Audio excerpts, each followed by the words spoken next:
Welcome to module tool of using Belt Analyst. This module is setting up an existing conveyor. It's the second in our series. My name is Mark Alspaugh, President of Overland Conveyor.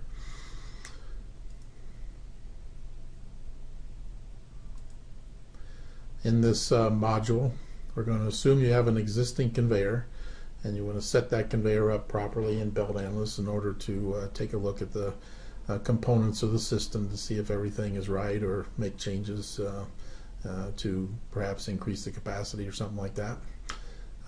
We're going to show you how to make sure the geometry is input correctly from tail to head, and a couple of different ways of doing that all the vertical curves are identified and in place. How to input all the pulleys at the correct locations and the correct belt wrap angles. And then we'll quickly go through all the pertinent component properties from material, belt idlers, pulleys, and take-up.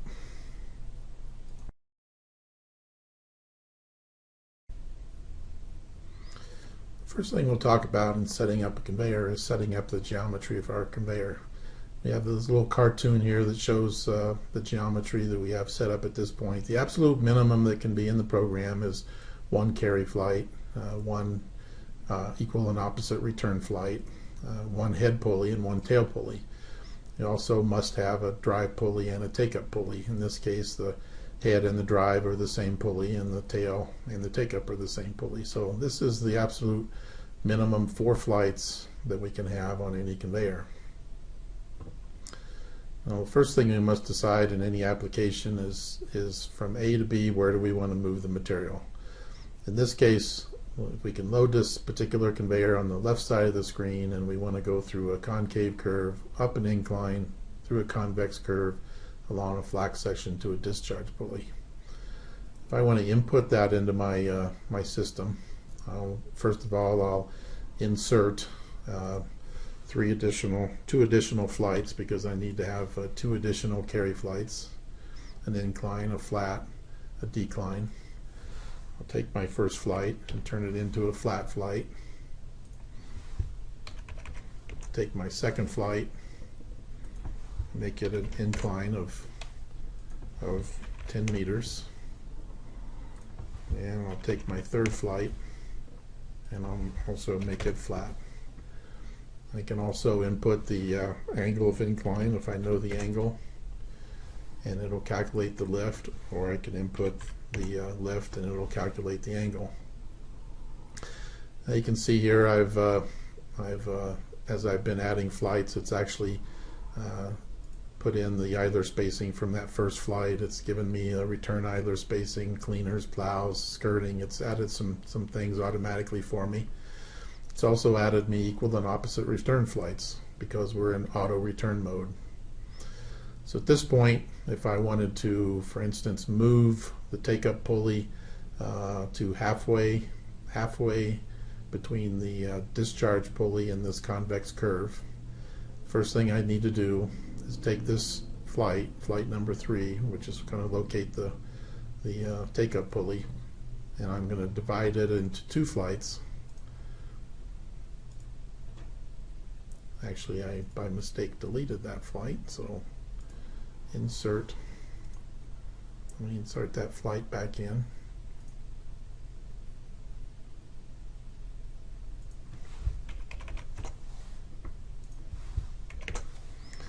I want to divide this flight into 2 segments, and you can see it divided into 2 equal 50-meter segments. I can now take the take-up pulley and move it to in between those 2 50-meter segments. That's where I'd like the take-up to be. I'm going to put a gravity take-up, so I actually need to have 2 bin pulleys in here, one on either side of the gravity take-up, and I probably need a snub pulley at my drive. Now you can see these bin pulleys and snub pulleys don't show up in our diagram. This just shows the major pulleys, tail, head, take-up locations. So now I have all my pulleys inserted, and I actually can do my calculations at this point without doing anything else. If I want to set up my profile and make it much more accurate, I actually need to include some belt flights in between here, in between these pulleys. I can do that automatically by switching on to advanced, called advanced pulley. This routine will automatically go in and add some extra flights because it recognizes that I need to have some extra flights in between the pulleys. You see it going in and automatically doing that, automatically making that adjustment. Now it's opening up my pulley wizard.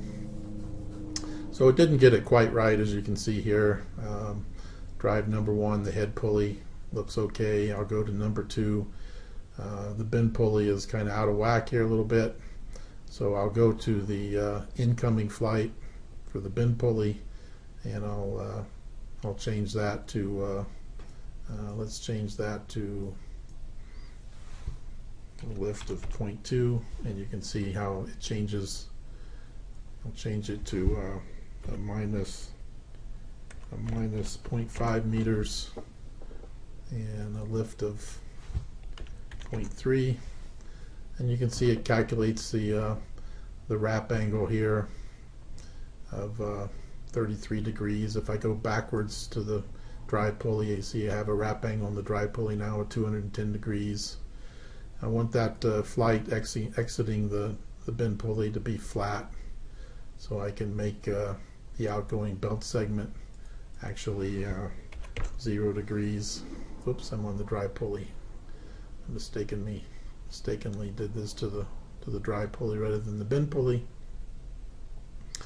So I'll come back to the drive pulley, go to the next pulley, and I'll make the outgoing segment from the bin pulley 0, so that segment became flat. And I'll zoom back here to, I go back here a little ways, let's go to next, and you can see there's the take-up pulleys. The take-up pulley and the take-up already looks fine. If I wanted to manipulate those or change those a little bit, I can do that here. I can go through all the pulleys. I can also check and see if I have the right pulley diameter. I can change that here as well for each pulley.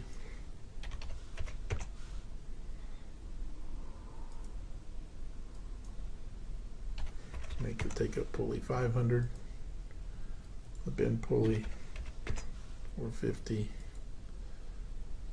the snub pulley 450, and we'll make the drive pulley 700. So now I have my profile really pretty much set up. You can see the links and lifts are automatically calculated for each pulley and each segment between there. So we have this all pretty well set up. If we want to look at a 3D view, now we can come over here to the take-up and actually take a look at it in a 3D view to see if this is what we intended. And it looks like we've pretty well got it set up, oops, the way we intended to.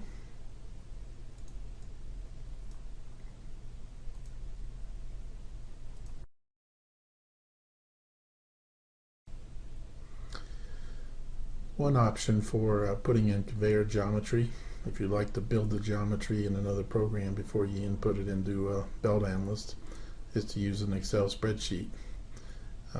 There's a template spreadsheet provided and installed with the program when you install it. It's called profile.xls, and you can copy this spreadsheet into any project folders you want to help build yourself a conveyor profile. This particular one we have, you see, it looks like this and has a big hump in it. This is the tail end to the left of the screen and the head end to the right of the screen. I've input the units in feet and inches in this case, in feet, lift and length in feet, because that happened to be the drawing that I was using. You can insert any labels you want here. In this case, we've just inserted Z1 through Z18 just as an example. If we wanted to label vertical curves, horizontal curves, or whatever, we could do that here. Then we've converted our units for input into our program into metric units. And you can see the cumulative length, and you can also see the length and the lift for each of our flights, with a total of 1,971 meters. And of course, there's the graphic. Now you can take and convert this any way you want. There's some help files here that say what the program's looking for, but basically it's looking for a start. It knows that the next line is flight number 1, and it's looking for this end button, so it knows that that's the end of the file. So you can delete or add as many flights as you want in between the start and the end lines in this spreadsheet. So I'll close this spreadsheet and I'll come back to Belt Analyst. I have to have at least one flight, so I'll leave this default flight in here, and I'll right click on flight number 2, and I'll say insert flights from Excel. There's the profile that I was just working on in Excel. It goes in, pulls up all these flights. There's all of our labels, Z1 to Z18, and there's flight 1 to flight 19 in length in the meters, length and lift, and the total 1971. So if I now click OK, see it bringing in each flight line by line, and it's automatically giving us an equal and opposite return flight. It's automatically putting our labels into the flights that we wish them to be, whatever labels we want.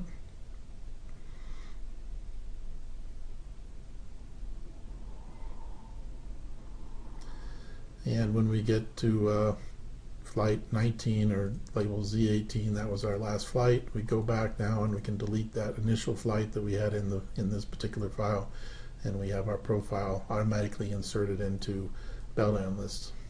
Now if I'd like if I'd like to do something different to the pulleys or move the pulleys around, I can very simply move the drive. You can see in the profile I can move the take up somewhere else.